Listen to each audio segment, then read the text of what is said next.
자, 5주차 이제 마지막 10번째 키워드인데요. 우리 중개사분들이 가장 중요한 상가 부가가치세 부분입니다. 여기서는 일단 조기 환급에 대한 부분, 포괄 양도 양수가 언제 되고 언제 안 되는지 부분, 그 다음에 포괄 양도 양수가 안 됐을 때 건물분 부가가치세를 중개사님이 세무사님 도움 안 받고 세무사님 30만 40만 원 건당 안 주고 스스로 계산하는 방법, 이 방법 하나만 배워도 사실은 교육비 이상을 뽑는 거라고 보면 될 것 같습니다.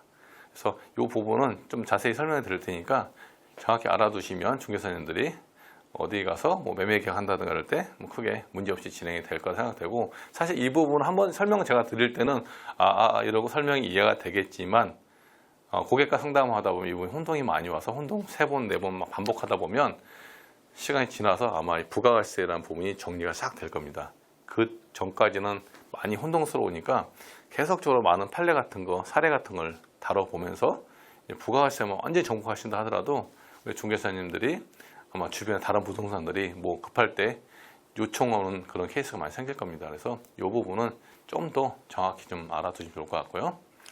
자, 기본적으로 우리 뭐 아시겠지만 사업자는 우리 세금 계산서를 발행할 수 있냐 없냐에 따라서 우리가 일반 가세 사업자와 간이 가세 사업자 또 면세 사업자 나눠 있잖아요. 그래서 대부분 어쨌든 뭐 대부분 중개사분들은 뭐 일반 가세 사업자 같은데, 특히 혹시나 상가 중개를 하시는데 세금을 아끼려고 간이 가세로 하시는 분도 있어요. 또 하다가 또 올라가면 폐업하고 다시 또 만들고 하지 마시고, 특히 상가, 빌딩 이런 쪽 같은 경우는 간이 가세는 좀 그렇고요. 어쨌든 세금 계산서 발행할 수 있는 일반 가세자로 부동산업을 하시는 게 유리하고, 혹여나 부동산 일반 가세로 했는데 내 매출이 올해 바뀌어서 이제 연매출 8천 이하가 돼서 세무서로부터 간이 가세 직권 뭐 전환된다고 연락 오면 나는 포기 못한다, 그냥 일반 가세 유지하겠다 하면서 반드시 일반 가세 유지하시는 게 우리 그 상가 쪽에서는 임대든 매매든 간에 대부분 개인보다는 법인들이 많기 때문에 계산 발행이 필수거든요. 그래서 일반 가세를 유지하라고 말씀을 좀 드리는 부분입니다. 자, 뭐 가세 기간은 다들 아실 거 아니에요. 간이는 뭐 1년에 한 번 하시는 거고, 뭐 만약 2022년 1월 1일부터 22년 12월 31일까지를 이제 23년 1월 20일 한 번 이제 부가세 신고하는 거죠.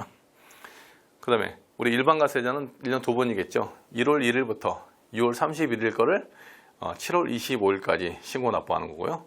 7월 1일부터 12월 31일까지 그 다음에 1월 25일까지 신고 납부하는 개념이고, 법인으로 한다고 하면 법인은 이제 분기별로 1월, 3월, 4월, 6월, 7월, 10월, 7월, 9월, 10월, 10월 1년 4번 법인은 이제 부가가세 신고한다고 이제 그 정도만 알아두시면 됩니다. 그리고 우리 부가세 일반 가세자는 우리 중개보수에서 10% 별도 받을 수 있는 거고요. 간이가세 같은 경우는 전에 설명드렸지만 그냥 부가세 받지 마시고 진행하시는 게 크게 문제없이 진행이 됩니다. 자, 이런 부분들을 한번 읽어보시면 될 것 같고요. 여기 보시면 이제 시행령 제23조 재화의 공급으로 보지 아니한 사업 양도 있죠. 요게 이제 우리가 많이 다루는 포괄 양수도 계약입니다. 이 개념을 집중적으로 좀 이해하시면 될 것 같고요. 자, 그리고 중간 지급부 조기 환급 개념인데 이제 설명을 드릴게요. 그래서 우리 중개사님들은 PDF 교환을 보시고 쭉 읽어보셔야 돼요. 그냥 제가 넘어갔다가 넘어가지 마시고 읽어보시고. 자, 예를 들어서 어떤 구분상가 101호에 지금 전용 면적이 14.944평, 분양이 26.663. 전에 했던 거 익숙하죠? 자, 이럴 경우에 얘는 지금 총 분양가가 7억 2,100이고요. 토지분이 2억 200이고 건물분이 4억 7,200이라고 했죠. 건물의 10%가 4,700이 부가가치라고 했잖아요. 그래서 우리가 배우는 건 뭐냐? 지금 이 4,700만 원 이 부가가치세를 우리가 신규 상가 분양일 때는 조기 환급 받아야겠죠. 잔금 때까지 미뤄서 할 게 아니라 그때그때 건건이 미리 받게 되면 자금적인 여유가 생기기 때문에 이 부가가치세 조기 환급 받는 방법을 이제 설명을 드리겠습니다. 자, 신규 분양 상가인데 이제 부가가치세 조기 환급 받기인데, 일단은 이제 이렇게 보통 많이 해요. 처음에 이제 뭐 상담하고 잘 돼서 계약하게 되면 계약금 10%를 내죠. 중도금은 이제 아파트 같은 보통 한 6회차까지 되지만 상가는 보통 1, 2, 3, 4 해서 이제 10 해서 이제 우리 은행 중도금 자서한다고 그러죠. 자필 서명 자서해서 그냥 날짜 되면 자동적으로 은행에서 이제 시행사로 돈이 들어가는 개념이죠.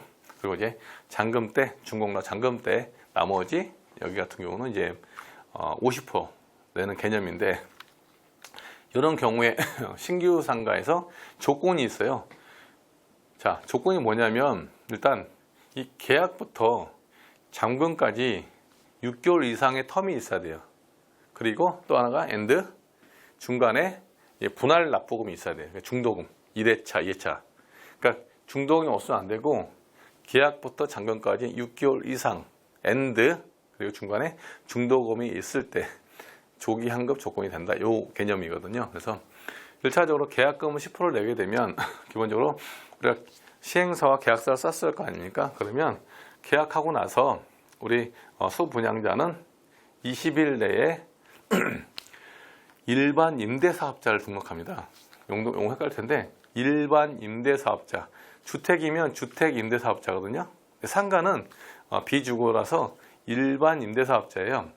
근데 이 일반 임대사업자를 뭘로 내야 되냐? 아까 우리 그 세금 계산서를 발행할 수 있느냐에 따라서 일반 가세자, 간이 가세자, 면세자를 했죠.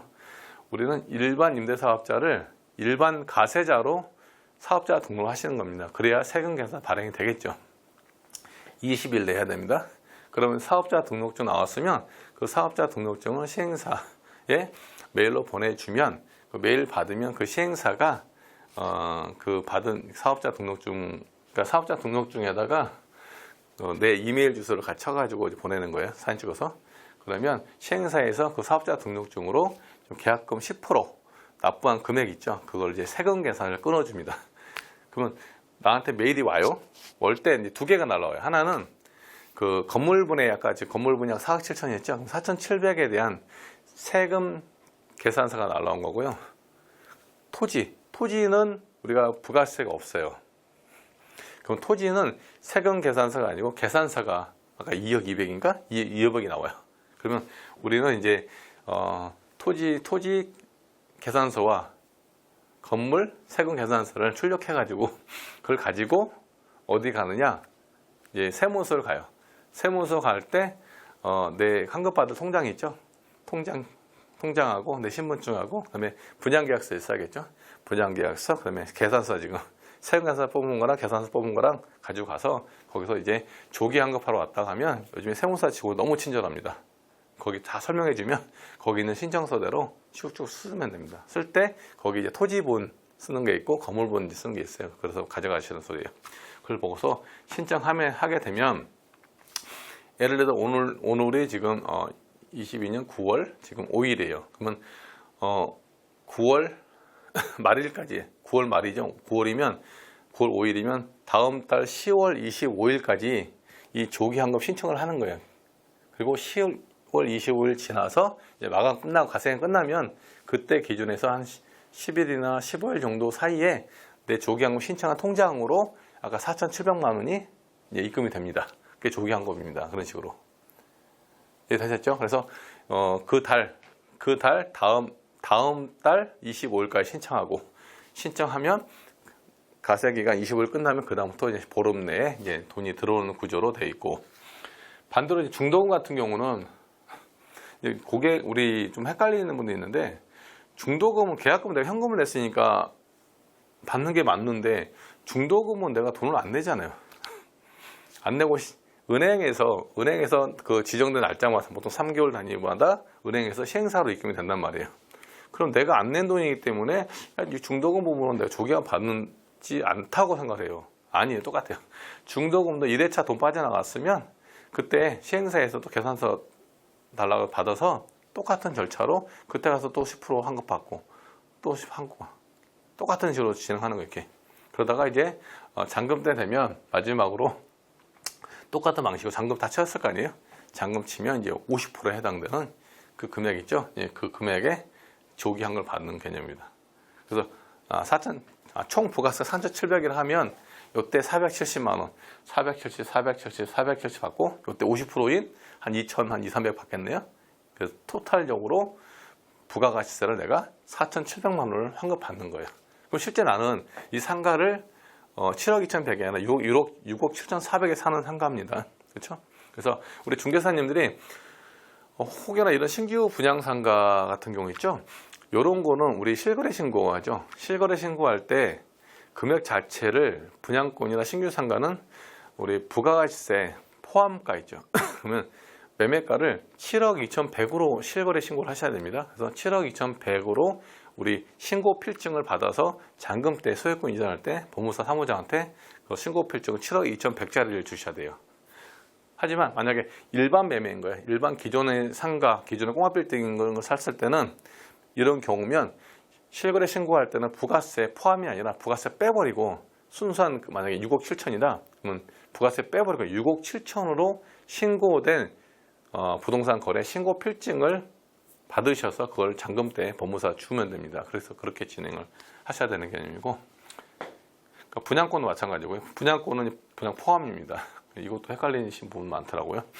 그리고 실거래 신고가 헷갈리신 분은 부동산 거래관리 시스템에 들어가서 연습을 해보세요.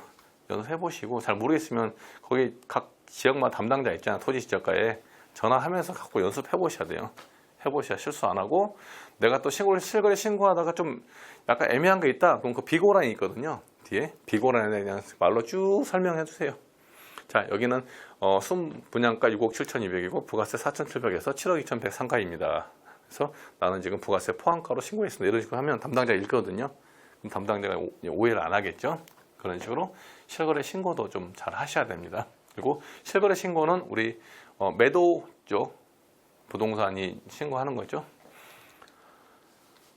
자, 그리고 여기서 부가세 왜 중간 환급이냐 아까 말씀드린 것처럼 요 법조문 때문에 그래요. 그래서 일단 계약부터 잔금까지 6개월 이상이다. 엔드. 그리고 중간에 이런 중도금처럼 분할되는 개념이 있어야지만이 그때 조기 환급을 받을 수 있다. 이렇게 이해하시면 됩니다. 근데 이 절차를 모르고 우리가 부동산 MGM 작업 소개를 했단 말이에요. 근데 시행사도 안 챙기고 우리 부동산 사장님도 안 챙기고 그러면 어떻게 돼요? 이 수분양자가 이 받을 타임을 놓쳐버리면, 물론 이때 안 받는다고 해서 포기하는 거 아니에요. 이 안 받아도 부가세 신고하는 원래 가세 기간 원래 1년 2번 있죠. 그 기간 내에 한 번 할 수 있는 기회가 있어요. 근데 그것도 모르고 지나간 경우 상당히 많단 말이에요. 그런 실수를 하면 안 되시죠. 근데 혹여나 만약에 이걸 모르고 부가세 상을 못 받았어요. 그럼 어떻게 하겠어요? 고객은 우리 부동산에 짜증 다 부르겠죠. 손해봤으니까. 그럴 때 그냥 좀 그나마 피할 수 있는 방법은, 지금 부가가치세 받을 거를 환급 못 받았죠. 환급 받지 못한 부가가치세는 나중에 사장님이 이 상가 매도하실 때 양도차익에서 필요경비로 인정이 됩니다. 이것도 잘 모르시죠, 보통 대부분들이. 이 부가세 환급 때 안 된 부분은 나중에 양도차익 할 때 필요경비 하죠. 우리 막 중개사 보수 내고 법무사비 막 취득세 경비 처리하죠. 그때 환급받지 못한 부가가치세도 필요경비 인정이 되기 때문에 온전히 손해라고 볼 수는 없습니다 라고 말씀하시면 이해가 되실 겁니다. 그렇게 좀 면해 가시면 될 것 같고요. 어쨌든 지정된 날 때 제때 받는 게 제일 좋습니다.